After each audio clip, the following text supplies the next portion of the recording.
नमः सिद्धेभ्यः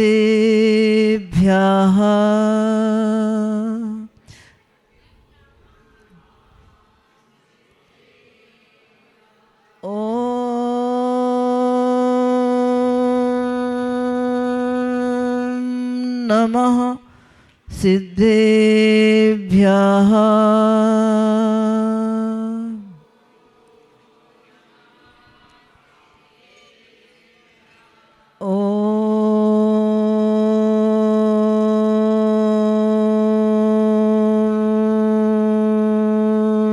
नमः सिद्धेभ्यः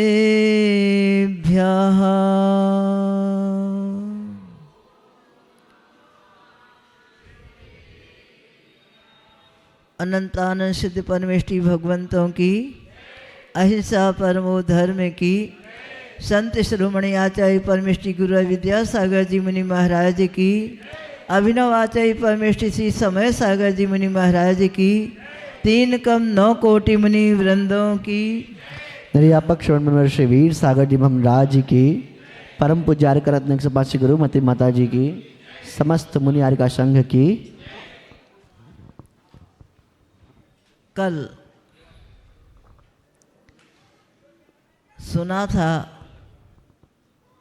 कि हमें अपने जीवन में दिन भर की आपाधापी से जब छुटकारा प्राप्त करते हैं और विश्राम करने जाते हैं तब क्या करना चाहिए।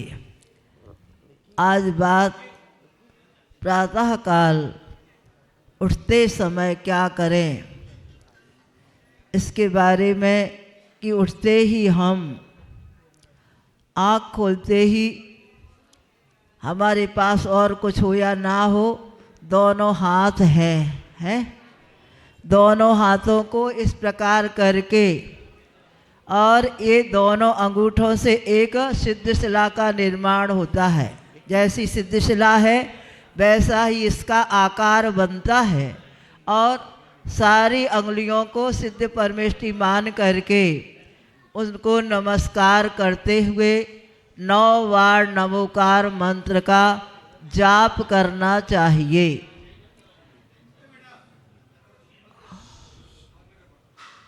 और वह जाप भी यदि अभ्यास करेंगे तो 3 श्वासोच्छ्वास में 1 बार नमोकार मंत्र का अंतर जल्प करते हुए चलेंगे और इस प्रकार से 27 श्वासोच्छ्वास का 1 नमोकार मंत्र और यदि आपको सिद्ध परमेष्टि का स्वरूप ज्ञात है अथवा सिद्ध भक्ति याद है तो उसको उस सिद्ध शिला पर विराजमान संपूर्ण सिद्ध परमेष्टियों को जो हो चुके हैं हो रहे हैं और होवेंगे सबको अपना मन वचन काय से बारंबार नमस्कार करते हुए हम अपने दिन की शुरुआत करें। और ऐसी शुरुआत करने के लिए मेरी भावना में पढ़ते हैं वस्तु स्वरूप विचार खुशी से सब दुख संकट सहा करे। दुख और संकट है क्या चीज़? अपने आप को ना जान करके दूसरे को ही आगे पीछे आजू बाजू झांकते हुए जाते हैं। कोई दुखी दिखता है, कोई सुखी दिखता है, उससे हम अपने अंदर एक भाव प्रकट करते हैं कि हम भी सुखी बने, दुखी ना बने। लेकिन वस्तु स्वरूप क्या है? आज सारी दुनिया में एक भाव चल रहा है, सब कुछ सकारात्मक होना चाहिए, नकारात्मक नहीं होना चाहिए, विधि सोचना चाहिए, निषेध की बात नहीं करना चाहिए। लेकिन जो वस्तु स्वरूप है उसमें आते ही जो उससे विपरीत है अपने आप छूटने लगता है। और इसके माध्यम से आगम में कहा, हमारे ऋषि मुनियों ने कहा है, बीज देखा आपने? हाँ देखा। उसमें बीजत्व शक्ति किसने डाली? सुन रहे हो कि नहीं? समझ में आ रहा? बीज है, मान लीजिए मूंगफली है, हाँ? उसमें वह स्निग्धपना किसने डाला और कब से डाला? हाँ? मतलब किसी ने डाला नहीं, और डाला नहीं है तो निकाला नहीं जा सकता, ऐसा है क्या? नहीं, डाला भी नहीं है और उसको निकाला जा सकता है। ऐसे ही अपने अंदर जो शक्ति है, उस शक्ति पर यदि दृष्टिपात किया जाता है, समझा जाता है, तो उसको वह जैसी है वैसी उसको प्रकट किया जा सकता है। कैसे किया जा सकता है? उस पर दृष्टि रखते हुए। आज उस पर दृष्टि तो जाती नहीं है, और उसके बाहर इर्द गिर्द जहाँ कहीं भी देखते हैं उसको ही हम चाहते हैं। यही हमारा सबसे बड़ा अज्ञान है। और ज्ञान कब होगा? उसका जब ज्ञान हो, वहाँ से ज्ञान का है वह, लेकिन हमारी दृष्टि में जब आ जाता है तो यह कहलाता है बीजारोपण। और उस बीजारोपण के माध्यम से हम उसको अपने जीवन में प्रस्फुटित कर सकते हैं, और अनंत सिद्ध परमेष्टि भगवंतों ने उसको वैसा किया और प्रकट किया है। हम भी यदि वैसे हैं और प्रकट करना चाहते हैं तो वह भी प्रकट हो सकता है। और उस पर दृष्टि जाने पर ही हमारी सारी सकारात्मकता जीवन में आ सकती है। बाहर का कैसा भी वातावरण मिले तो भी हम उससे कभी प्रभावित नहीं हो सकते हैं, और उससे प्रभावित नहीं होना ये सबसे श्रेष्ठ सकारात्मकता है। उस ओर किसकी दृष्टि गई आज तक बताओ? कब से प्रवचन सुन रहे हैं, कब से स्वाध्याय कर रहे हैं।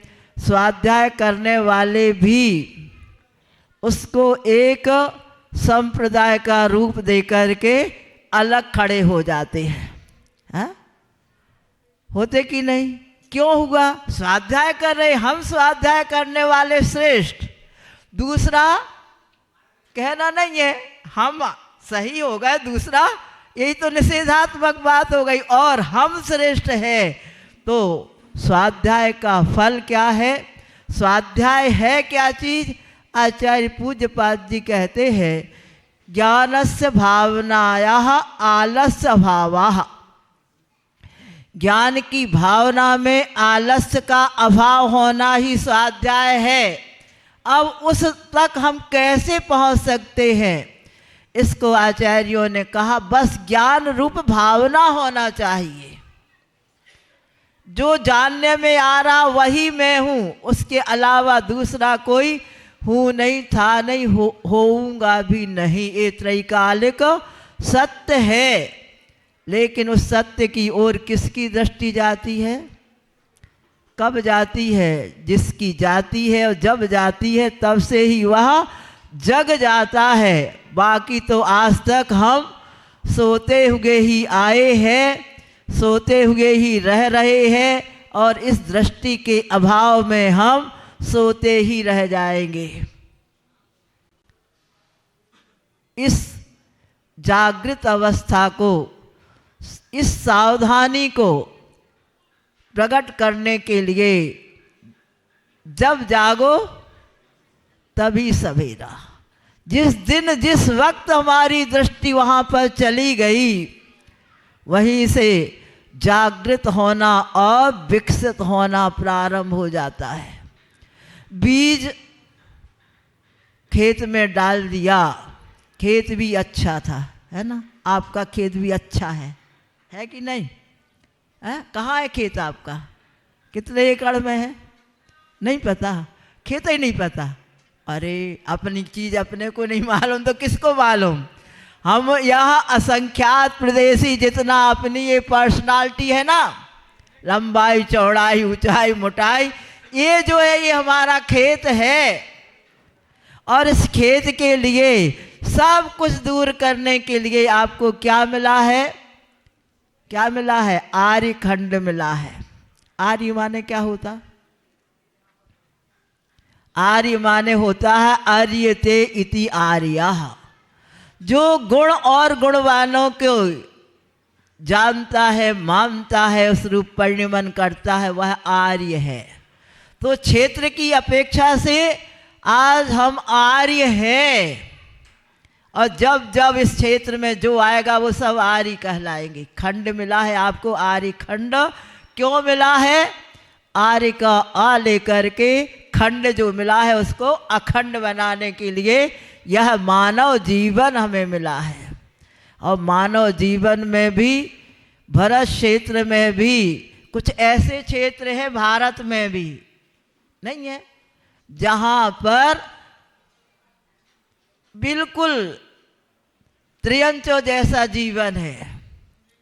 आज हम मनुष्य जन्म आर्य खंड और आर्य क्षेत्र में श्रावक कुल में उत्पन्न होकर के कहीं ऐसा कार्य तो हमारे द्वारा नहीं हो रहा है। इस ओर दृष्टि जाती क्या? अरे जो कुछ आ गया, ऐड का जमाना है और अपनी बुद्धि उसमें ऐड कर दी, मिल गया, उसके माध्यम से हमें ऐसा ही चलना है। इसमें कौन कौन लोग बड़े हो रहे हैं, कौन प्रसिद्धि को प्राप्त कर रहे हैं, बस उस ओर दृष्टि जाती है। जाती कि नहीं? जितने दुनिया में जो कुछ देखा, सबसे प्रसिद्ध व्यक्ति कौन है, उसका नाम, उसकी सारी हुलिया अपने अंदर उतारने की कोशिश करते हैं। करते कि नहीं? बोलो। मीडिया में मिलता क्या है? और कुछ और मिलता है क्या? दुनिया की जितनी जितने और वो सारे के सारे इस भरत क्षेत्र आर्य खंड और श्रावक कुल से अछूते होकर के भले क्षेत्र में जन्म लिया हो, लेकिन यहाँ से वहाँ म्लेच्छ खंड में जाना पसंद करते हैं। वैसा म्लेच्छपना जीवन में अपनाने को पसंद करते हैं। उस पसंद को जिस दिन छूट जाएगी, अंदर से अरुचि हो जाएगी, उस दिन तुम्हारा आर्य खंड में उत्पन्न होना सार्थक होगा। इसके बिना नहीं होने वाला। चाहे आज करो और चाहे पहले तो नहीं किया है, बहुत ऊपर ऊपर किया था, सो ऊपर ऊपर का सब मिल गया और अंदर से कुछ नहीं किया। एक दृष्टि और चलती है कि भैया निमित्त को क्या करना, निमित्त की कोई आवश्यकता नहीं। बहुत अच्छी बात है, सब छोड़ो। वो बीज होता ना, जैसे हमने मूंगफली कहा, कोई भी बीज होता, कोई भी अनाज होता है, उसमें एक आगे छोटा सा भाग रहता, बिल्कुल बारीक सा बिंदु बराबर एक भाग रहता है, वही उसमें उत्पत्ति का कारण है। और इतना बड़ा दो दाने रह, दाने से उससे चिपके हुए दो पार्ट रहते हैं, रहते कि नहीं हैं? उसके ऊपर एक और कवच रहता है, सफ़ेद जैसा या थोड़ा गुलाबी टाइप का, है ना। और उसके बाद एक मोटा कवच रहता है, और वह जब बढ़ता है तो इतना ऐसा नहीं रहता कि इतना मोटा हो जाता है। जब बीज बोया जाता है तो उसमें से ही अंकुर निकलने वाला है। अब ऐसा करो आप लोग, वैज्ञानिक हो ना, है? कौन हो? वैज्ञानिक हो, तो जो बिल्कुल है एग्जैक्ट वहीं पर हमारी दृष्टि जाना चाहिए, इसके अलावा कहीं नहीं। सबको हटा दो, जिसमें उत्पन्न होने की शक्ति है उतने ही पॉइंट को रखो, सब हटा दो। हाँ, इतना तो हटाते हैं कि उसका मोटा छिलका हटा देते हैं, और उसके अंदर एक जाली टाइप की रहती ऊपर की, वो येलोनेस या जैसे भी रहती है, उसको भी हटा देते हैं। अब दो पार्ट रहे, है ना, जो बिल्कुल से बहुत ही अचेट रहते हैं, उसको भी हटा दो और उस बीज को उसमें डाल दो जमीन में, क्या होगा? हाँ, क्यों? ये सब बाहरी चीजें हैं, कुछ इससे कुछ होना नहीं है। क्या इसका अटैचमेंट, क्या करना? हटाओ, ये उपयोग में भी आ जाएगा और बीज का बीज बन जाएगा, आम के आम, गुठलियों के दाम भी मिलेंगे। इतना सा बीज निकाल निकाल करके बो दो, मिल जाएगा। क्यों? लोगों ने स्वाध्याय करके इतना अजीर्ण हो गया कि उन्होंने कह दिया आगम का अवर्णवाद कैसे होता है। उन्होंने क्या कह दिया? एक तत्वार सूत्र पर टीका हिंदी में किसी ने लिखी होगी, सुना तो नहीं लेकिन पढ़ा, इतनी मोटी हिंदी की टीका है। 10वें अध्याय का वर्णन करते हुए उसमें धर्मास्तिकाया भावात, इस सूत्र को बिल्कुल अलग ही कर दिया। क्यों? धर्मास्तिकाय का अभाव होने से, जैसे पटरी का जहाँ सद्भाव नहीं है, ट्रेन वहाँ जाती क्या? नहीं जा। क्यों? ट्रेन में योग्यता है, योग्यता होते हुए भी यदि पटरी नहीं मिलेगी तो जा सकती क्या? जाने वाले, उसमें बैठने वाले सब चले जाएंगे, कहाँ जाना वहाँ ना जा करके कहाँ कहाँ पहुँचेंगे पता नहीं चलेगा। और उस सूत्र की टीका करते हुए कहा गया सिद्ध परमेष्टि में इतनी योग्यता थी। क्यों? कहाँ लिखा है ऐसा? सूत्र की इस प्रकार का व्याख्यान करना, क्या यह जिनवाणी का अवर्णवाद नहीं है? बोलो, स्वाध्याय करते ना, करना चाहिए, फिर हम श्रेष्ठ हैं। निमित्त को नहीं मानना, अरे कब नहीं मानना, कैसे नहीं मानना? निमित्त हमारे लिए पकड़ पकड़ करके और मोक्ष मार्ग में रख दे, ऐसा है क्या? हाँ माता जी, ऐसा है। धरती उत्तमे सुखी है, उत्तम सुख में जो धर देता है, पहुंचा देता है, उसका नाम धर्म है। ऐसा समुद्रभद्र ने घोषणा की है, 2000 वर्ष पहले घोषणा की है। और धरने वाला कौन? यदि वह ट्रेन तुम्हें पहुंचा देती है तो बिना पटरी के पहुंचाए।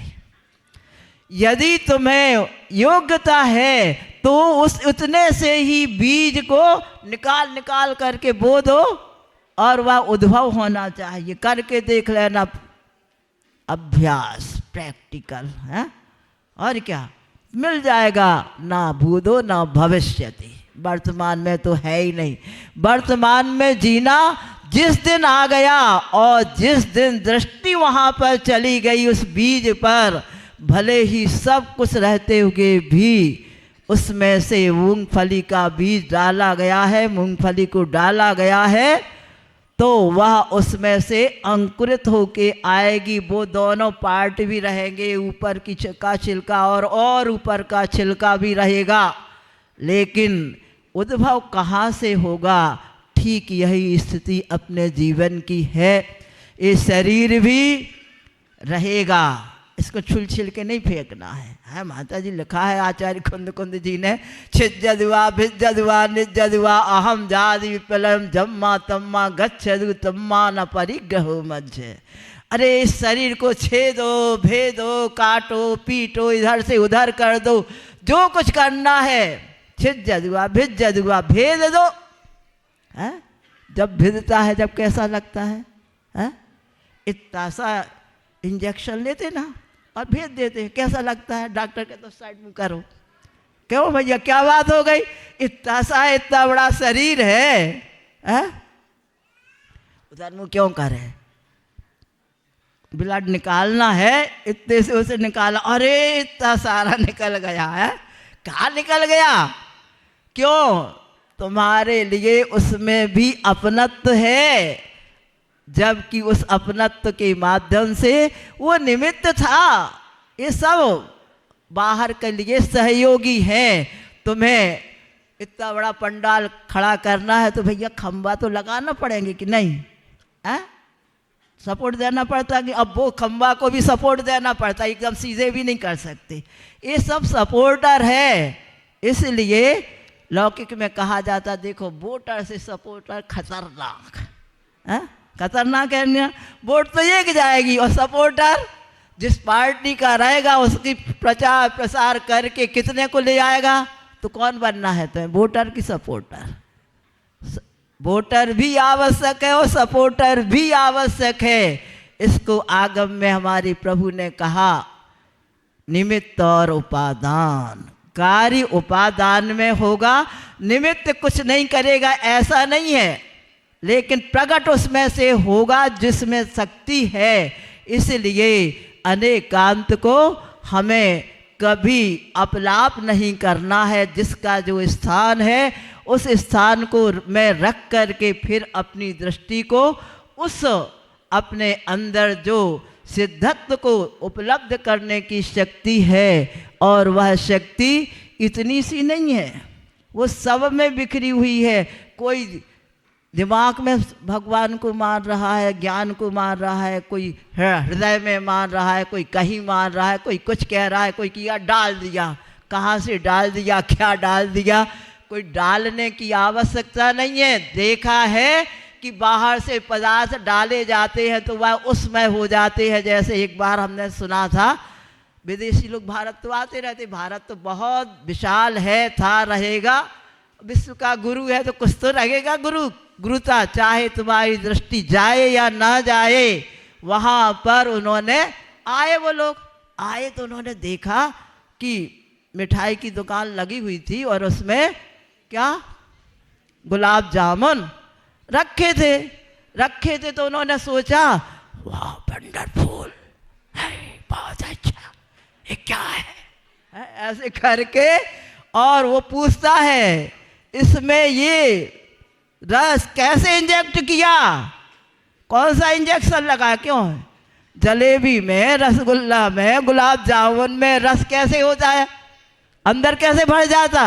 उनने देखा भैया इंजेक्शन से भरता है तो भरा होगा किसी इंजेक्शन से। अरे इंजेक्शन नहीं और ना इंडेक्शन है, आज बहुत प्रचार प्रसार है इंडेक्शन का है। अरे बहुत अच्छे जल्दी कार्य हो जाता है। एक महिला हमारे पास पिछले साल आई, बोले माता जी मैं जल गई। तो मैंने कैसे जल गई? बोले दूध उबल गया था तो उबलने को था, मैंने उतार दिया, उतारते वो तो पूरा उबल तो हाथ से निकल गया, तो तुम्हें पकड़ में आया तो बर्तन पकड़ा तुमने, तुम्हें गरम नहीं लगा? बोले नहीं माता जी हमने, ऐसा कैसे होता? बोले इंडक्शन पे रखा था। है इंडक्शन क्या होता? इन माने अंदर जा करके उसके एक्शन होते हैं और तुमने उतार दिया, लेकिन वह बाहर भी आ सकता है। ऐसे तो हमारे यहाँ तप की परिभाषा कही गई है। तप में क्या होता? ये क्या है? शरीर को कुछ नहीं हो, अंदर का माल जल करके और समाप्त हो जाए, इसका नाम तप है। आज शरीर को तो तपाया जाता है लेकिन अंदर का माल तपता नहीं है।